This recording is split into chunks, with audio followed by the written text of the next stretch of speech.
Hello मेरे प्यारे से दोस्तों, इस एपिसोड की स्टार्टिंग में you how white tiger Duke से कहता है कि अगर कोई टाइटल डालाओ मुझे 5000 मीटर ऊपर लेकर के जाता है इस मिगदाओ माउंटेन रेंज के ऊपर, तो ऊपर सन मून एम्पायर के मौजूद जितनी भी डिटेक्शन सोल डिवाइस हैं मैं उन सब को डिस्ट्रॉय कर सकता हूं। और मिगदाओ माउंटेन रेंज के पीछे सन मून एम्पायर क्या कर रहा है मैं ये पता लगा सकता हूं।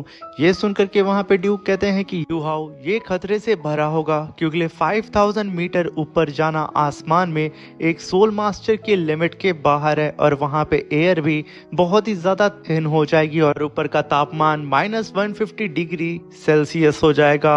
ये तुम्हारी लिमिट के बाहर होगा यू हाउ, और तुम्हारी पूरी बॉडी वहां पे फ्रीज हो जाएगी और तुम मारे जाओगे। ये सुनकर के वहां पे यू हाउ के पूरे टीममेट एकदम घबरा जाते हैं, जहां पे जूशानशी आगे बढ़ते हुए कहता है कि जूनियर ब्रदर ये खतरे से खाली नहीं है, इसलिए तुम इस मिशन को अंजाम मत दो।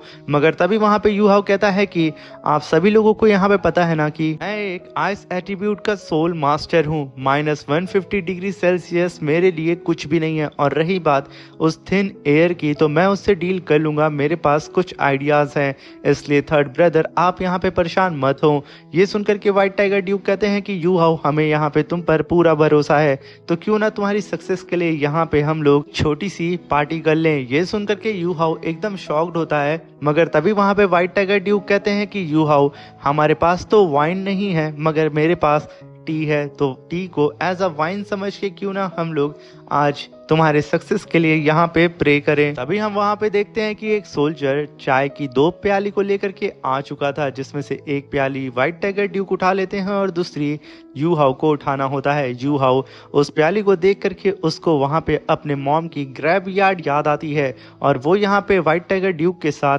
किसी भी कीमत पे चाय नहीं पीना चाह रहा होता है, मगर फिर भी उसे ये मिशन करना होता है। इसलिए यू हाउ ना चाहते हुए भी उस चाय की प्याली को उठाने के लिए अपना हाथ आगे बढ़ा लेता है। और तभी वहां पे व्हाइट टाइगर ड्यूक कहते हैं कि यू हाउ ये चाय की प्याली तुम्हारी जीत के नाम। ये कहने के साथ वो दोनों ही एक दूसरे के सामने अपने अपने चाय की प्याली को लाते हैं और एक दूसरे के साथ में चेस करते हैं। तभी वहां पे white tiger Duke you how से कहते हैं कि यू हाउ मैंने सुना है कि तुम्हारा घर स्टारलू एम्पायर के अंदर ही आता है, तो क्या मैं एग्जैक्ट लोकेशन तुम्हारे होम टाउन की जान सकता हूँ। ये सुनकर के वहां पे यू हाउ काफी गुस्सा आता है कि आखिर ये कैसा बाप है जो कि अभी तक मुझे पहचान नहीं पाया है। तभी वहां पे यू हाउ कहता है कि मैं एक छोटे से विलेज से बिलोंग करता हूं जो कि स्टारलू एम्पायर के अंदर आता है, और जो मेरा छोटा सा विलेज है वो इतना भी ज्यादा वर्दी नहीं है कि आप उसके बारे में जानते होंगे, वो शायद नक्शों में भी कहीं पे होगा नहीं। ये सुनकर के यू हाउ का छोटा भाई एकदम शॉक्ड हो जाता है कि आखिर यहाँ पे ब्रदर यू हाउ क्या बोल रहा है। मगर तभी वहां पे व्हाइट टाइगर ड्यूक कहते हैं कि भले ही वो एक छोटा सा विलेज है मगर यू हाउ उसने तुम्हारे जैसे जीनियस कल्टीवेटर को पैदा किया है, ये बहुत बड़ी बात है। तभी वहां पे यू हाउ का बड़ा भाई होंग आगे बढ़ता है और कहता है कि डैड ये सब कुछ तो हमारी शेक एकेडमी का कमाल है, वो हर एक कल्टीवेटर को एक मॉन्स्टर बना देती है।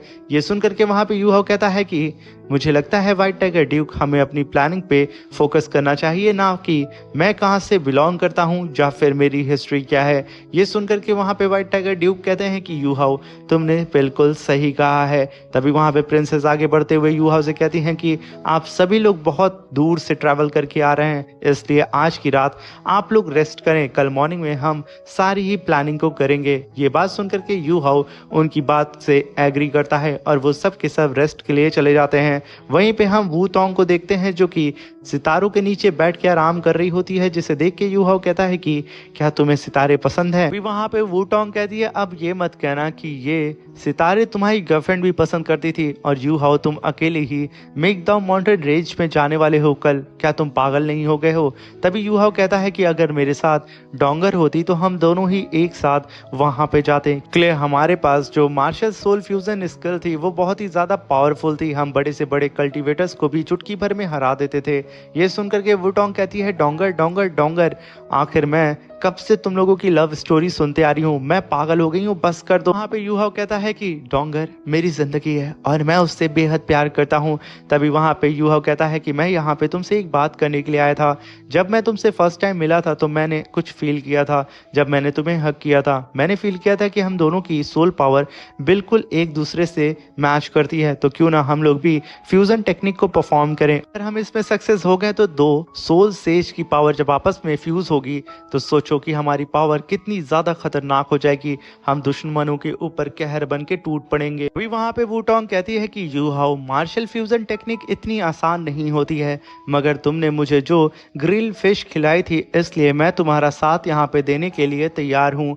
मगर याद रहे मैं कुछ ही चांस तुम्हें दूंगी फ्यूजन टेक्निक करने के लिए, अगर इसमें तुम सक्सेस हो गए तो ठीक है वरना कोई बात नहीं। तभी हम देखते हैं कि वूटोंग यूहाओ को लेकर के एक रूम के अंदर आ चुकी थी और वो अपनी मार्शल सोल को रिलीज करके अपने हाथ को आगे बढ़ा देती है। यूहाओ बहुत खुश होकर के वो भी अपनी हाथ को आगे बढ़ाता है और वो दोनों ही मार्शल फ्यूजन टेक्निक को परफॉर्म करने लगते हैं। यहाँ पे सब कुछ सही जा रहा होता है, मगर तभी हम देखते हैं कि इन दोनों की ही मार्शल फ्यूजन टेक्निक बहुत ही अच्छी तरीके से आपस में फ्यूज होने लगती है। ये देख करके यूहाओ की तो खुशी का ठिकाना नहीं होता है, मगर सडन वूटोंग के फोरहेड के ऊपर एक रोशनी ब्लिंक होती है और इतना खतरनाक और प्रेशर वहां पे रिलीज होता है जिसकी वजह से इन दोनों की ही फ्यूजन टेक्निक यहाँ पे डिस्ट्रॉय हो जाती है। जहां पे यूहाओ एकदम हैरान होते हुए कहता है कि सब कुछ तो सही चल रहा था, आखिर ये कैसे हो गया। वो दोनों फिर से ही अपनी फ्यूजन टेक्निक को परफॉर्म करने लगते हैं, मगर रिजल्ट सेम निकलता है,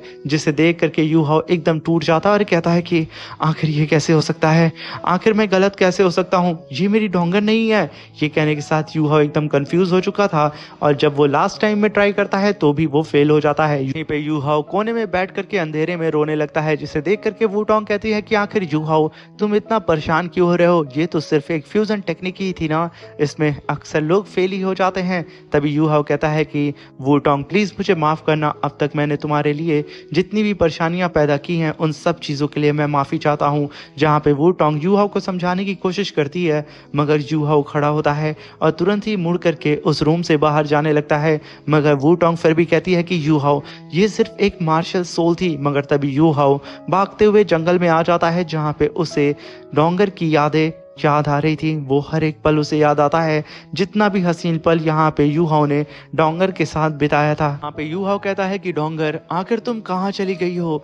वहीं पे यूहाओ को वो भी बात याद आती है जब लव वैली के अंदर डोंगर ने यूहाओ से कहा था कि यूहाओ मैं तुम्हारी वाइफ बनना चाहती हूँ, मैं तुमसे शादी करना चाहती हूँ। ये याद करके वहाँ पे यूहाओ जोर जोर से रोने लगता है एक चट्टान के किनारे आकर के और कहता है कि डोंगर वूटोंग को मैंने सोचा था कि तुम हो, मगर वो तुम नहीं हो। मैंने सोचा था कि मार्शल सोल फ्यूजन टेक्निक को परफॉर्म करके मैं तुम्हारी यादों को सब कुछ वापस ले आऊंगा। यहाँ पे जिसे मैं तुम्हें समझ रहा था वो तो कोई और निकली। डोंगर प्लीज अब तो तुम आ जाओ, मैं तुम्हारे बिना रह नहीं सकता हूँ। ये कहते हुए वहाँ पे यूहाओ पूरी रात रो रहा होता है। वहीं पे हमें नेक्स्ट डे का सीन दिखाया जाता है जहाँ पे वूटोंग तैयार होकर के अपने रूम से बाहर निकलती है और वो यूहाओ को देखती है और उसे बहुत ही प्यारे तरीके से हेलो बोलती है, मगर यूहाओ उसे इग्नोर करके आगे चला जाता है। जहाँ पे वूटोंग कहती है कि आखिर ये पागल तो नहीं हो गया है, सिर्फ martial soul fusion technique fail हुई है। ऐसे यहाँ पे बिहेव कर रहा है जैसे कि इसका कोई खास मर चुका है या फिर कोई बिछड़ चुका है। वहीं पे वूटोंग को अकेले में बड़बड़ाता हुआ देख करके जियानन आती है और कहती है कि आखिर यूहाओ और तुम्हारे बीच में क्या हुआ है। तभी वूटोंग कहती है कि क्या किसी की मार्शल फ्यूजन टेक्निक फेल हो जाए तो क्या वो इस तरीके से बिहेव करता है। वहां पे जियानन कहती है कि अब ये मत कहना कि तुम दोनों ने रात में फ्यूजन टेक्निक को परफॉर्म किया था और उसमें तुम लोग फेल हो गए। तभी वहां पे वूटोंग कहती है कि हाँ। वूटोंग की बात को सुनकर के जियानन कहती है कि वूटोंग प्लीज हम सबको माफ कर देना, इनफैक्ट मैं यहाँ पे यूहाओ की तरफ से भी माफी मांगती हूँ। हमें लगा था कि तुम डोंगर हो, इसी वजह से यूहाओ भी तुम्हें इतना परेशान कर रहा था, इसलिए प्लीज उसे माफ कर देना। तभी वहां पे वूटोंग कहती है कि प्लीज मुझे साफ साफ बताओ कि आखिर यहाँ पे क्या चल रहा है, उस डोंगर का और मुझसे क्या लेना देना है। तभी वहां पे जियानन कहती है कि डोंगर बिल्कुल तुम्हारी ही तरह थी, तभी वो बताती है कि शेक एकेडमी में जब यू हाओ पहली बार आया था वो उसका एक रूममेट था जिसका नाम वोंग डोंग था। वो दोनों ही एक साथ प्रैक्टिस करते, स्टडी करते और ट्रेनिंग करते। उन लोगों का बॉन्ड इतना अच्छा था कि मैं तुम्हें बता भी नहीं सकती हूँ। वहीं पे यू हाओ वोंग डोंग की ही बहन से प्यार करता था।